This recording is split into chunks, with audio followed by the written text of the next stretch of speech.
नमस्कार जी, मध्य प्रदेश छत्तीसगढ़ देख रहे हैं आप। आपके साथ मैं हूं दिव्या तिवारी। खबरों की शुरुआत करेंगे अहम खबर के साथ। कोरोना महामारी ने जहां कई परिवारों की बुढ़ापे की लाठी छीन ली है, तो कई मासूम बच्चों के सिर से पिता का साया उठ गया है। बेसहारा बच्चों के लिए सीएम शिवराज सिंह चौहान ने कई महत्वपूर्ण ऐलान किए हैं। सीएम शिवराज सिंह चौहान ने बेसहारा परिवारों को 5,000 रुपए हर महीने पेंशन, निःशुल्क राशन, बच्चों को निःशुल्क शिक्षा जैसी सुविधाएं देने का ऐलान किया। सीएम ने कहा कि दुखी परिवारों को वो बेसहारा नहीं छोड़ सकते। बेसहारा बच्चों के जीवन यापन में किसी तरह की दिक्कत ना हो, इसलिए सरकार 5,000 रुपए प्रति माह पेंशन देगी। और इतना ही नहीं, ऐसी महिला जिसके पति की मौत हो गई हो और वो कोई काम धंधा करना चाहती है, तो सरकार की गारंटी पर बिना ब्याज का ऋण भी उपलब्ध करवाया जाएगा। ऐसे बच्चे जिनके परिवार से पिता का साया उठ गया, कोई कमाने वाला नहीं बचा, घर में कोई कमाने वाला नहीं है, ऐसे परिवारों को 5,000 रुपया प्रति माह पेंशन दी जाएगी, ताकि बच्चों को जीवन यापन के लिए परेशान ना होना पड़े। ऐसे सभी बच्चों के शिक्षा का निःशुल्क प्रबंध किया जाएगा। पात्रता ना होने के बावजूद भी ऐसे परिवार को फ्री राशन दिया जाएगा। सीएम शिवराज सिंह चौहान लगातार प्रदेश के अलग अलग जिलों में कोविड यार्डों की समीक्षा कर रहे हैं और इसी के तहत रीवा पहुंचकर सीएम कोरोना के हालात की समीक्षा करते नजर आए। कलेक्ट्रेट सभागार में सीएम के साथ ही विधानसभा अध्यक्ष गिरीश गौतम समेत जनप्रतिनिधि, अधिकारी और क्राइसिस मैनेजमेंट कमेटी के सदस्य भी शामिल हुए। मुख्यमंत्री ने वीडियो कॉन्फ्रेंसिंग के जरिए जनपद, तहसील और ग्राम स्तरीय क्राइसिस मैनेजमेंट समिति के सदस्यों और ग्राम पंचायतों के आपदा समूह के सदस्यों से बातचीत। सीएम ने कहा कि अगर वीसी से हालात नहीं सुधरे तो संभाग स्तर पर बैठक की जाएगी।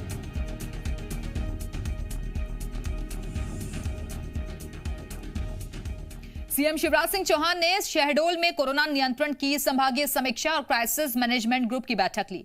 इस दौरान शहडोल, अनूपपुर और उमरिया में कोरोना के हालात पर चर्चा की गई। साथ ही अधिकारियों को कोरोना की रोकथाम के लिए टेस्टिंग बढ़ाने के साथ ही कोरोना संक्रमण से बचाव और इलाज के लिए जरूरी दिशा निर्देश दिए गए। सीएम ने शहडोल के मेडिकल कॉलेज में 150 ऑक्सीजन बेड बढ़ाने को भी कहा है। बैठक में सीएम ने एक बार फिर सख्त लहजे में निर्देश दिए कि इंजेक्शन और दवाइयों की कालाबाजारी करने वालों पर रासुका लगाकर जेल भेजा जाए। इस दौरान सीएम ने ब्योहारी विधानसभा क्षेत्र के ग्रामीण इलाकों के लिए 2 एम्बुलेंस और नरसुल्लागंज में 20 बेड के कोविड हॉस्पिटल का उद्घाटन भी किया।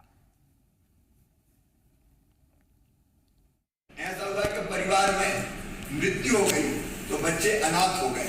वैसी स्थिति में हमने फैसला किया है कि जहां कमाने वाला चला गया हो, बच्चों के पास कोई सहारा नहीं बचा हो, तो हम ऐसे परिवार को 5,000 रुपया महीना पेंशन देंगे, ताकि बच्चों का जीवन यापन हो सके। उनको निःशुल्क शिक्षा देने का भी हम काम करेंगे। उनको राशन अगर पात्रता में नहीं है तो भी निःशुल्क राशन देंगे। नकली रेमडेसिविर रैकेट का सूरत में खुलासा होते ही जबलपुर में आरोपी सपन जैन ने सबूत मिटाने के लिए नकली इंजेक्शन मां नर्मदा में फेंक दिए थे। ये बड़ा खुलासा गिरफ्तार किए गए जबलपुर के दवा व्यापारी सपन जैन ने गुजरात पुलिस की पूछताछ में किया है। गुजरात के नकली रेमडेसिविर रैकेट का जबलपुर से कनेक्शन सामने आने के बाद गुजरात पुलिस 2 दिनों से जबलपुर में डेरा डाले हुए है। पुलिस के मुताबिक जिन 500 नकली रेमडेसिविर इंजेक्शन की खेप आरोपी दवा कारोबारी सपन जैन जबलपुर लेकर आया था, उनमें से 36 इंजेक्शन को उसने अपने घर पर ही रखा था, जबकि बाकी 464 इंजेक्शन को सिटी अस्पताल के सुपुर्द कर दिया गया था। इस मामले में पकड़े गए सिटी अस्पताल के मैनेजर देवेश चौरसिया ने भी खुलासा किया था कि करीब 60 मरीजों को अस्पताल में नकली इंजेक्शन लगाए जा चुके हैं। इस पूरे मामले में गुजरात पुलिस ने अब देवेश चौरसिया का प्रोडक्शन वारंट लेने के लिए अदालत में आवेदन कर दिया है। रैकेट में कई और अस्पतालों के शामिल होने की आशंका है। फिलहाल इस पूरे मामले की जांच चल रही है।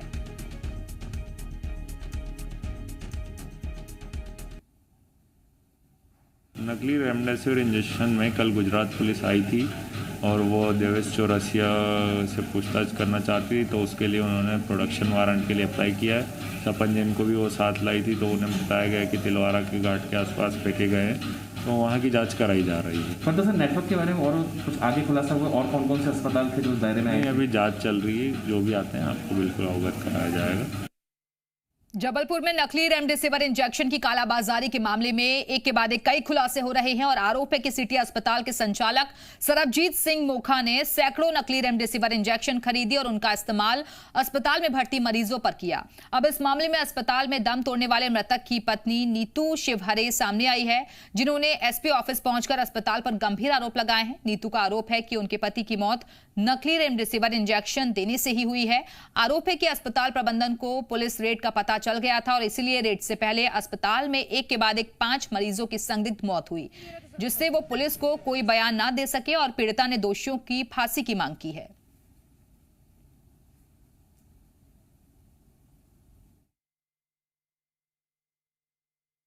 उन्हें नकली रेमडेसिविर लगाए गए, कहाँ 7 रेमडेसिविर लगे हैं। 1 मई को वो एडमिट थे, 9 मई को शांत हो गए, लेकिन मुझे कोई जानकारी नहीं दी गई। 7 मई तक का वीडियो मेरे पास है उनका कि वो अच्छे थे, उनको 7 और या 8 बोल रहे थे, कुछ कंफर्म नहीं बता रहे थे। वो कितना पैसा लिया गया है? 3.5 लाख रुपए। नीतू शिवहरे जी को यह शंका है कि शायद उनके पति को भी नकली रेमडेसिविर लगे हैं और इनका यह भी कहना है कि सिटी हॉस्पिटल ने इनको सारे डॉक्यूमेंट नहीं दिए हैं। तो हम इस तथ्य की जांच करेंगे और जो भी कार्रवाई करेंगे, कड़ी से कड़ी कार्रवाई करेंगे और जो भी तथ्य सामने आते हैं उसके बारे में आपको अवगत कराया जाएगा। इंदौर की विजयनगर पुलिस लगातार नकली रेमडेसिविर इंजेक्शन बेचने वाले आरोपियों की धरपकड़ कर रही है और इसी कड़ी में पुलिस ने नकली रेमडेसिविर इंजेक्शन की कालाबाजारी करने के आरोप में भोपाल और सांवेर से 2 आरोपियों की गिरफ्तारी की है। भोपाल से पकड़ा गया आरोपी इंजीनियर बताया जा रहा है, तो वहीं सांवेर से पकड़ा गया आरोपी डॉक्टर बताया जा रहा है। आरोप है कि ये नकली रेमडेसिविर इंजेक्शन को आरोपी 28,000 रुपए में बेच रहे थे। दरअसल विजयनगर पुलिस अभी तक 13 से ज्यादा आरोपियों की गिरफ्तारी कर चुकी है और गुजरात में बैठे मुख्य आरोपी की तलाश कर रही है।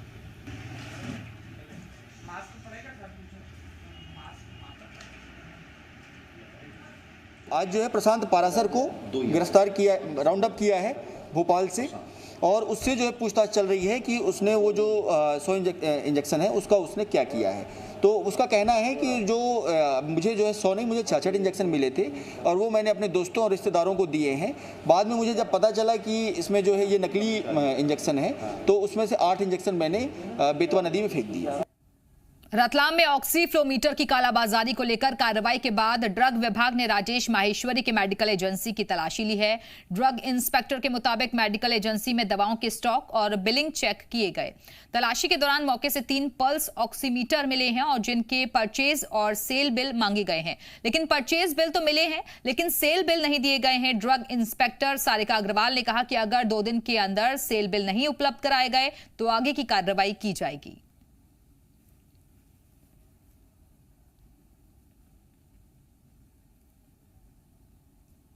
दवाइयाँ यूज में आती है, जैसे मीरोपिनिम है, एंटीबायोटिक्स है और दूसरी दवाइयाँ भी हैं। उनकी हम लोगों ने लो मॉलिकुलर वेट हेपेरिन है जो कि ब्लड को पतला करने के लिए यूज करते हैं, क्लॉटिंग ना हो।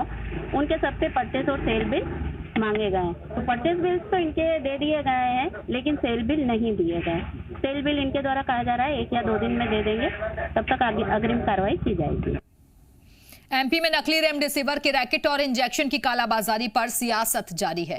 कांग्रेस ने सरकार को कालाबाजारी रोकने में नाकाम करार दिया है, साथ ही केंद्र सरकार को भी जिम्मेदार ठहराया। वहीं बीजेपी के मुताबिक कालाबाजारी करने वालों को बख्शा नहीं जाएगा। आरोपियों पर रासुका लगाया जा रहा है और अब तक 32 लोगों पर केस दर्ज किया गया है। मध्य प्रदेश के मुख्यमंत्री भले ही कितनी बड़ी बड़ी बातें करते हों, रोज समीक्षा करते हों, लेकिन हालत यह है कि मध्य प्रदेश में दवाइयों की कालाबाजारी हो रही है। रेमडेसिविर इंजेक्शन की कीमत का तो ये आलम है कि 30-35 हज़ार रुपये में बिकता है और भी दूसरी दवाइयाँ सब ब्लैक में बिक रही हैं, मिल नहीं रही हैं। ब्लैक फंगस अभी शुरू हुआ, उसकी जो इंजेक्शन दवाइयाँ हैं वो भी कालाबाजारी में चली गई हैं और मुख्यमंत्री जी को वो लोग चंदा दे देते हैं। 25 लाख रुपए का चंदा जो जिस व्यक्ति ने दिया है वो कालाबाजारी पकड़ा गया है, उसका चंदा स्वीकार ही नहीं करना चाहिए था। रेड क्रॉस सोसाइटी को निश्चित रूप से कार्रवाई नहीं की जा रही है, इसलिए इससे लगता है कि मध्य प्रदेश सरकार कालाबाजारी रोकने में सक्षम नहीं है। मध्य प्रदेश की सरकार ने ऐसे 32 प्रकरणों में FIR करके और उसमें जो दोषी आरोपीगण हैं उनको जेल भेजने का काम किया है। राष्ट्रीय सुरक्षा कानून जैसे कड़े कानून के अंतर्गत उनकी कार्रवाई होने का काम हुआ है और मध्य प्रदेश के यशस्वी मुख्यमंत्री माननीय शिवराज सिंह चौहान जी ने जो नकली रेमडेसिविर इंजेक्शन बेचने वाला गिरोह पकड़ाया है, उन पे हत्या का मुकदमा दर्ज हो, इस प्रकार के निर्देश देने का काम भी किया है। चिकित्सा शिक्षा मंत्री विश्वास सारंग ने कहा कि कोरोना संक्रमण रोकने के लिए ग्रामीण क्षेत्रों में सरकार किल कोरोना अभियान चला रही है और स्वास्थ्य विभाग के कर्मचारी घर घर जाकर देख रहे हैं कि कोई कोरोना के लक्षण वाले व्यक्ति तो नहीं है और कोरोना के लक्षण पाए जाने पर टेस्ट भी किया जा रहा है। पॉजिटिव मिलने पर मरीज का इलाज किया जा रहा है। मंत्री विश्वास सारंग ने कहा कि सरकार गरीबों के हित में लगातार काम कर रही है और गरीब परिवारों को 5 महीने का राशन, स्ट्रीट वेंडर्स को पैसा और किसानों को राहत दी गई है। विश्वास सारंग ने कहा कि समाज के हर वर्ग को सरकार ने आर्थिक लाभ देने की कोशिश की है। उन्होंने कहा कि आधार कार्ड नहीं होने पर भी राशन दिया जाएगा, जो नहीं देगा उसके खिलाफ कार्रवाई की जाएगी।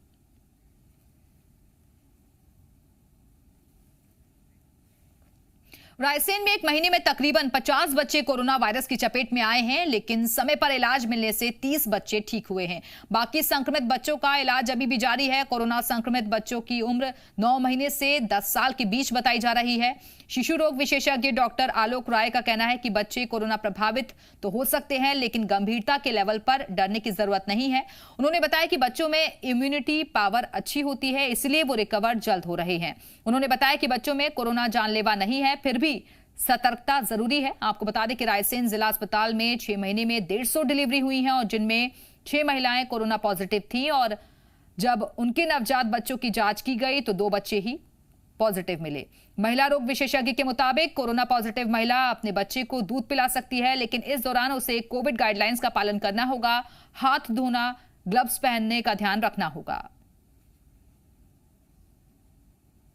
यहाँ पिछले महीने में डिलीवरी हुई है, लगभग 1.5 महीने की अगर बात करें अपन तो 500 डिलीवरी हुई है। इसमें से 6 जो कोविड पॉजिटिव मदर हैं उनके बच्चों को जांच की गई थी, जिसमें से 2 ही बच्चों को पॉजिटिव आया, बाकी बच्चों को निगेटिव आया। तो नवजात शिशुओं को भी कोरोना हो रहा है, लेकिन इसमें तुलनात्मक रूप से जान को खतरा नहीं है और उस लेवल पे जैसे गंभीर लक्षण जो होते हैं वो दिखाई नहीं दे रहे हैं, ना तो नवजात शिशुओं में ना ही बच्चों में।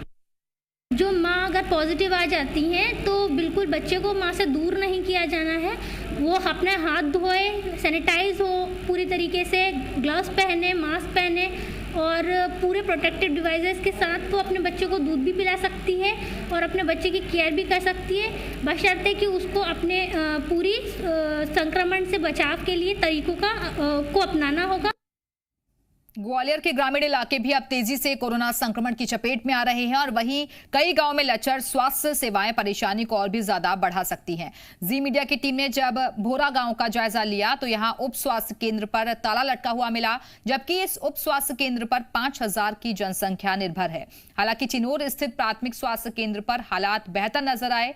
यहां ड्यूटी पर डॉक्टर तैनात है और वहीं लोगों की कोरोना जांच भी की जा रही है। स्वास्थ्य केंद्र में पदस्थ डॉक्टर शिवहरे का कहना है कि वो लगातार ग्रामीण इलाकों का दौरा भी कर रहे हैं और लोगों को कोरोना जांच के लिए जागरूक भी किया जा रहा है, जिससे वक्त रहते लक्षण को पहचाना जा सके।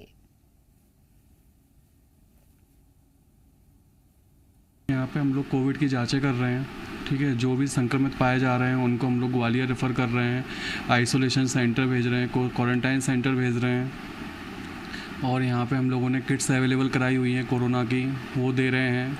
रेगुलर फॉलोअप चल रहा है। लोग बता भी रहे हैं तब भी वो जांच के लिए नहीं आ रहे हैं, वैक्सीनेशन के लिए नहीं आ रहे हैं। रेगुलर उनको फ़ोन लगाए जाते हैं, यहाँ के लोकल लोगों को भी बोला जाता है, तो ये थोड़ी सी समस्या है।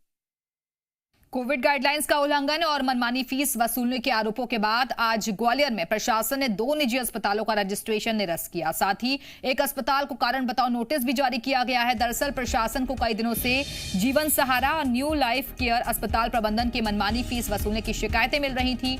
इसके साथ ही कई अन्य अव्यवस्थाओं की शिकायतें भी आ रही थी, जिसके बाद प्रशासन ने दोनों अस्पतालों का रजिस्ट्रेशन निरस्त कर दिया। इसके साथ ही सुविधा अस्पताल को नोटिस जारी किया गया है।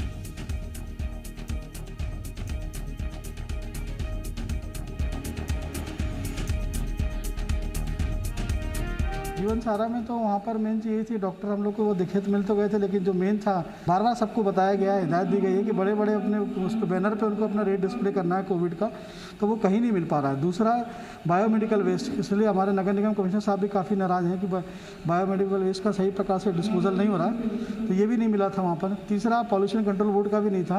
और चौथा जो सबसे बड़ी खराब चीज़ थी, वो बिल जो दे रहे थे वो पूरा कच्चा बिल दे रहे थे। रमजान में नगर के रोजेदार कोविड प्रोटोकॉल का पालन करते हुए रोजे रखकर इबादत में लगे हुए हैं। वहीं खरगोन के सहकार नगर की शकूर मदरसा में तय की गई सीमा से ज्यादा लोग पहुंच गए और जानकारी मिलने पर एएसपी की अगुवाई में पुलिस की टीम मौके पर पहुंची। मदरसा के मौलाना पर कार्रवाई करते हुए पुलिस ने केस दर्ज कर लिया और वहीं मदरसे में मौजूद लोगों को नसीहत देकर छोड़ दिया गया। एएसपी ने आम जनता से गाइडलाइंस का पालन करने की अपील भी की।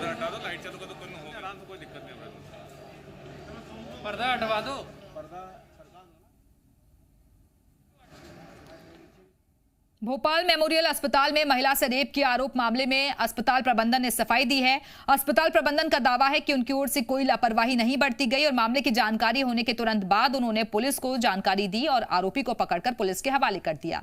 वहीं परिजनों को घटना की जानकारी नहीं देने के सवाल पर अस्पताल प्रबंधन का कहना है कि पीड़िता ने परिवार को बताने से इनकार कर दिया था, जबकि निशातपुरा पुलिस का कहना है कि आरोपी ने पीड़िता के साथ जो हरकत की वो रेप की श्रेणी में ही आता है, इसलिए रेप की धाराओं में कार्रवाई की गई है।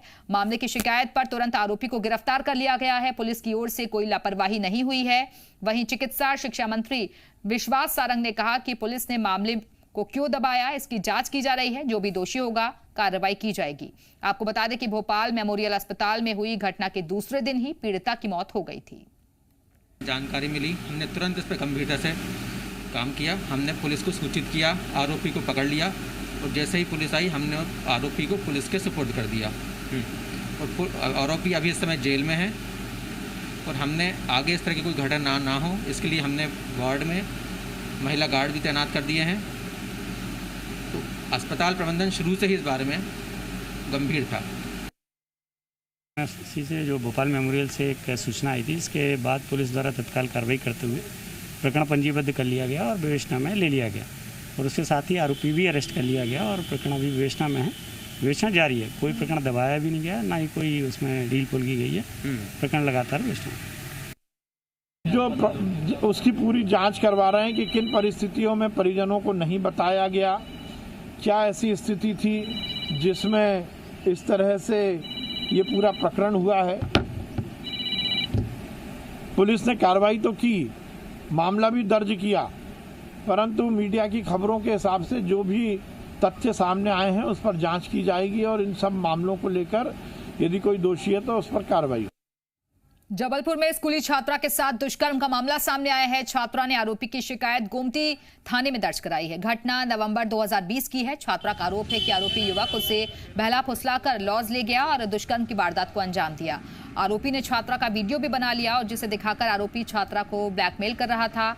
आरोपी की ब्लैकमेलिंग से तंग आकर छात्रा ने परिजनों को मामले की जानकारी दी थी और शिकायत के बाद पुलिस अब मामले की जाँच कर रही है। एक नाबालिग बच्ची है रहने वाली जबलपुर की, उसके साथ जो है सेवालय होटल में उसी के परिचित जो है बुला कर के उसके साथ बलात्कार किया। वो रहने वाला शहडोल का है और पुलिस टीम भी गई। ये एक्चुअल में शादी में आपस में परिचित हुए थे, एक दूसरे के रिलेटिव भी हैं, वो दूर के रिलेशन में आते और वहीं से उनकी पहचान हुई थी। भोपाल में नगर निगम के अतिक्रमण के खिलाफ कार्रवाई से नाराज पूर्व पार्षद शाहवर मंसूरी ने अफसर से बदसलूकी की है। पूर्व पार्षद फोन पर अफसर से बदतमीजी से बात कर रहे हैं, जिसका ऑडियो भी सामने आया है। अतिक्रमण के खिलाफ मुहिम चला रहे नासिर खान को मुसलमान होने का हवाला देते हुए पूर्व पार्षद मुस्लिम दुकानदारों पर कार्रवाई नहीं करने का दबाव बना रहा था। धर्म संबंधी टिप्पणी किए जाने पर नासिर ने शाहवर मंसूरी को करारा जवाब दिया। उन्होंने कहा कि वो पहले सरकारी कर्मचारी हैं और फिर मुसलमान। उन्होंने कहा कि कार्रवाई करने के आदेश हैं, लिहाजा वो किसी भी सूरत में कार्रवाई नहीं रोकेंगे। आपको बता दें कि भोपाल में नगर निगम का अमला कई दिनों से अतिक्रमण के खिलाफ कार्रवाई कर रहा है।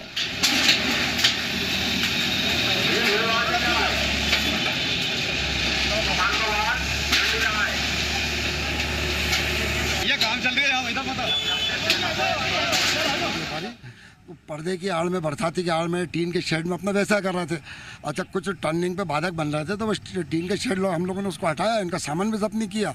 तो उसमें ये पूर्व पार्षद जो हैं वहाँ के शाहवर मंसूरी जी, उन्होंने मुझसे ये बोला कि तुम भी मुसलमान हो, मैं भी, वो मतलब ये भी मुसलमान है, व्यापारी, मैं इनका सबसे पहले मैं कर्मचारी हूँ और आप मतलब ये बात करिए, इस टाइप की बात मत करिए। पागल कह दिया। अब उनका कुछ भी कहता, मैंने ये अपनी पूरी बात अपने वरिष्ठ अधिकारी को रखी है नोटशीट के माध्यम से।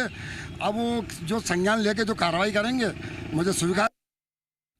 ग्रामीण इलाकों में एक तरफ कोरोना महामारी की मार और दूसरी तरफ शासन की योजनाओं को पलीता लगाते अधिकारी। ऐसे में ग्रामीणों की समस्याएं दोगुनी हो जाती हैं। खबर बालाघाट से है, जहां ग्राम पंचायत शैला में ग्रामीणों को 9 महीने से सरकारी राशन नहीं मिला है, जबकि यहां के ग्रामीण इसी सरकारी राशन पर निर्भर रहते हैं। वहीं जब मामले में तहसीलदार से बात की गई तो वो वही रटी रटाई बात कहकर ग्रामीणों को जल्द राशन उपलब्ध कराने की बात कहने लगे। तहसीलदार ने कहा कि कुछ तकनीकी खामी की वजह से कुछ ग्रामीणों के नाम खाद्यान्न सूची से कट गए थे, जिस वजह से उन्हें राशन नहीं मिल सका। अब जरा सोचने वाली बात यह है कि ये बात अधिकारियों को 9 महीने तक पता नहीं चली। वहीं अब जब खबर मीडिया में आई तो राशन उपलब्ध कराने की बात की जा रही है। इसके संबंध में ये मामला संज्ञान में लाया था ग्रामीणों के द्वारा। इसके संबंध में यहाँ कनिष्ठ खाद्य आपूर्ति अधिकारी से चर्चा की गई, जिनके द्वारा अवगत कराया गया कि 40 बोड़ी और सैला 2 पंचायतें ऐसी हैं जिनमें कुछ त्रुटि के कारण के नाम कट गए हैं। तो इसके संबंध में सूचना वरिष्ठ कार्यालय को भेज। हमारे ग्राम पंचायत सैला में 5 गाँव आते हैं। 5 गाँव के अंतर्गत लगभग 450 कार्ड हैं, जिसमें किसी को राशन नहीं मिल रहा है। ये दिक्कत के वजह से हम शासन प्रशासन से मंशा करते हैं कि हमारे 5 गांव की पब्लिक को राशन सही समय मिला जाए। कोविड-19 के चलते हमारे यहाँ दिसंबर से आज तारीख तक के राशन नहीं मिला है। हमारे यहाँ लोग, हमारे 5 गांव की पंचायत है, 5 गांव वाले बहुत मजबूर हो गए हैं। मध्य प्रदेश में किल कोरोना के तहत डोर टू डोर अभियान जारी है और घर घर पहुंचकर सर्वे दल जानकारी जुटा रहे हैं। और इसी सर्वे टीम में शामिल हैं बोटेझरी की एक आशा कार्यकर्ता जो 1 साल की बेटी की मां भी हैं। और अब जो तस्वीर हम आपको दिखाने जा रहे हैं उसे देखकर आपका दिल भी पसीज जाएगा।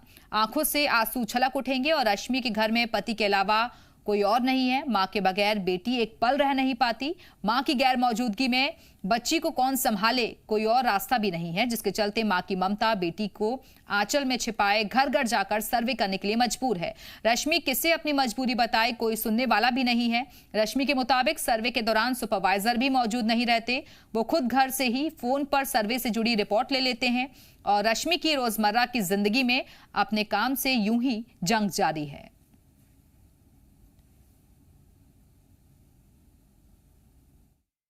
सर फील्ड में तो नहीं आते हैं हमारे साथ में, हम अकेले ही सर्वे करते हैं। जो दल बना है हमारा, हम उसी में सर्वे कर रहे हैं।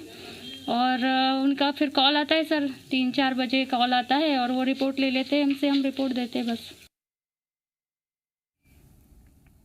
कोरोना महामारी के चलते मरीजों में खौफ ना फैले और वो डिप्रेशन का शिकार ना हो, इसके लिए सागर के गढ़ाकोटा वृद्धा आश्रम में बने कोविड केयर सेंटर में मरीजों का पूरा ख्याल रखा जा रहा है। कोरोना संक्रमित तनाव मुक्त रहें, इसके लिए गीत संगीत का सहारा भी लिया जा रहा है और मरीजों का इलाज गीत संगीत के बीच किया जा रहा है, जिसका वीडियो सोशल मीडिया पर वायरल हो रहा है। आपको बता दें कि पहले भी ऐसे कई वीडियो सामने आ चुके हैं और जब डॉक्टर या पैरामेडिकल स्टाफ मरीजों को तनाव मुक्त महसूस कराने के लिए डांस गाना बजाते हुए नजर आए हैं। डॉक्टर्स का कहना है कि तनाव दूर होने से मरीज की इम्यूनिटी बढ़ती है और वो जल्द ही रिकवर करता है। रिश्ता दिल से दिल के एतबार का, जिंदा है हम ही से नाम प्यार का, के मर के भी किसी को याद आएंगे, किसी के आंसुओं में मुस्कुराएंगे, कहेगा फूल हर कली से बार बार, जीना इसी का नाम है।